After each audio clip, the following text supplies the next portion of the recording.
Hey everyone, I hope you had a great day.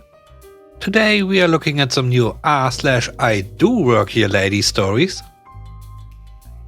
The first story is called She Wants to Speak to the Manager.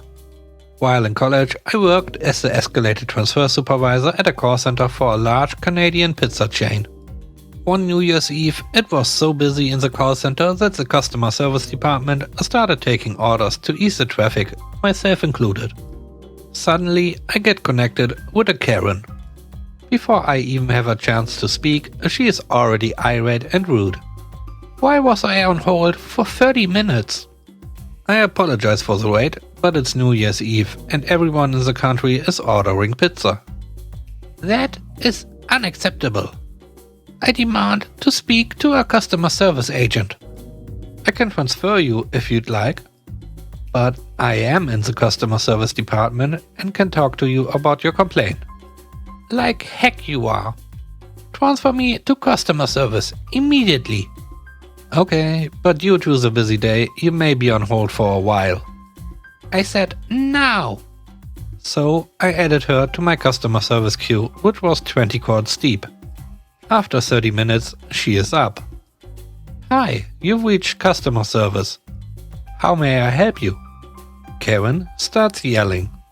I was on hold for 30 minutes waiting. Hold on, wasn't I just speaking to you?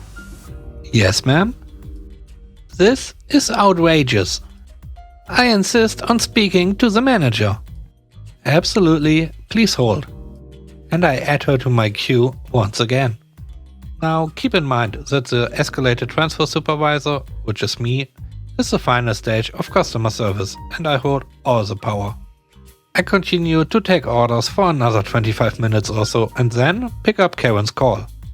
Hi there, I believe you asked to speak to a manager. How can I help? Karen had a desperate tone at this point. You are the manager too? Yes, ma'am. You see, because it is so busy, I have been taking calls all day to ease the traffic and make things run a little quicker. Oh my goodness, I've been waiting for over an hour. I did tell you that I could help when I took your initial call. You did. Would you like me to take your order now? Yes. It was so satisfying to let all the air out of her like that. The next story is called The Joy of Team Calls. About 10 years ago, freshly out of college, I started working for an IT consultancy firm. The first assignment I got was at a huge international company, which site in my country had about 100 people working for them. Half of them were consultants from my employer, the other half were internal employees. I joined a small development team, also half consultants and half internals. On site, there was a service manager from my employer who oversaw all consultants when it came to evaluations, bonuses, news from our employer, and so on. The consultants reported to a manager from the company for work-related stuff, but to the service manager from our employer for HR-related stuff. This story takes place at the beginning of January, and I just transitioned from consultant to internal employee, after working with the client for a year and a half. Ross was the big boss, the manager of the client. Karen was the service manager, conveniently named Karen. And Greg was my colleague. I was on a conference call with Ross, Greg and some people from a different site. Me, Ross and Greg were all sitting in a different location in the building. It was one of those meetings where you listen for an hour and only speak to say bye at the end. I had my noise-cancelling headphones with microphone on, which had the company's logo on it. Ross gave it to me when I signed the contract with the company, as it was left over from the Christmas presents they all got. Suddenly, Karen yanks the headphones off my head and starts yelling. Answer me instead of listening to music, you weasel! I just sat there with my mouth open in shock, as I hadn't seen or hear her approaching me. And who the heck did you steal these headphones from? They are for internals only. But they are mine. Due to the initial shock, I couldn't find the words to explain I got transitioned to internal when she was on her month-long holiday in December. And clearly, she didn't get the memo. Stop lying to me. Consider yourself fired. Me, finding my composure back. You can't fire me. I don't work for you. And even if I did, you have no right to talk to me like that. At this point, my phone beeped. I glanced at my screen and I saw a message from Greg. You're not on mute. Ross and I can hear the whole thing. You are a lying idiot. And stop looking at your phone when I'm talking to you. I don't work for you anymore, and if you keep talking to me like that, I will call security to have you removed. Who the heck do you think? She was interrupted by her own phone ringing, which apparently was a call from Ross. She answers her phone with all the fake jolliness she could muster after her tirade against me. But after that, all I heard her say was, "Oh, no sir," and "Yes sir." Maybe I have to note that Ross, my manager, was the most senior manager on our side. And therefore also the country manager who signed the contract with my old employer for which Karen worked. This was the only time in my life I saw someone aged 20 years in a mere 15 seconds. Her face shifted from red to white as if someone flipped a light switch. She hung up and left without saying another word to me.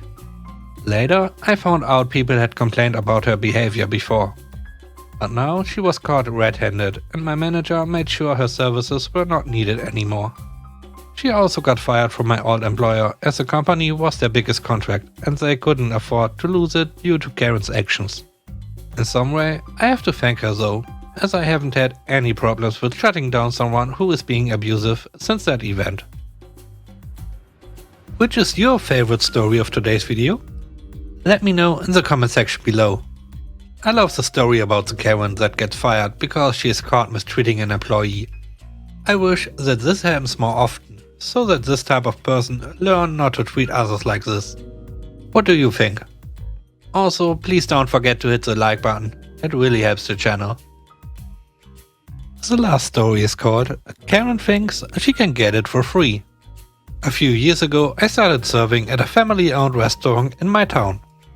I quickly became close with the owner and the owner's daughter and helped them with more than just serving. I became head server and then bar manager.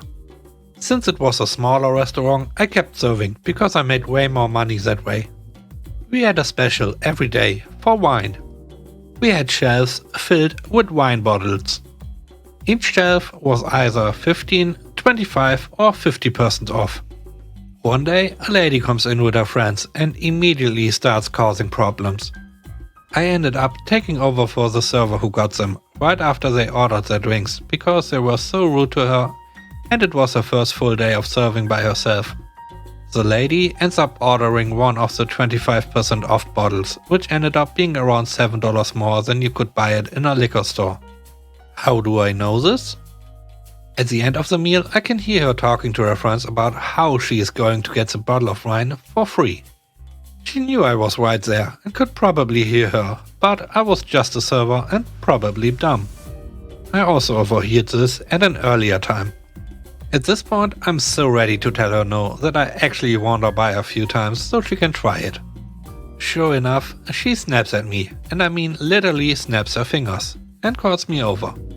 I want to get your bar manager.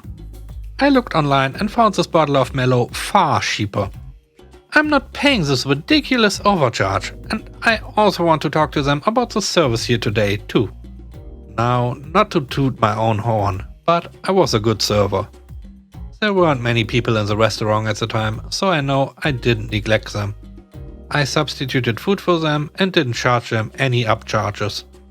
She looked at me with such a smug face until I smiled back at her and said, "Actually, I am the bar manager." I've never seen such a comical change in expression outside of a sitcom. "You are the bar manager?" And I smiled and nodded and said, "Every restaurant will charge you more for products than they buy them for. This is how we make a profit. I'm not going to be discounting the wine. As far as issues with service, I would be happy to listen to your complaints and take them into consideration for the future." She spluttered, grumbled and told me, "Well, I've never be coming back here." Okay, good riddance, lady. And she didn't come back. Her friends did so and became some of my favorite regulars. They told me a few months later that the only reason they went out with her was that she was one of their sisters-in-law and didn't have any friends. I wonder why.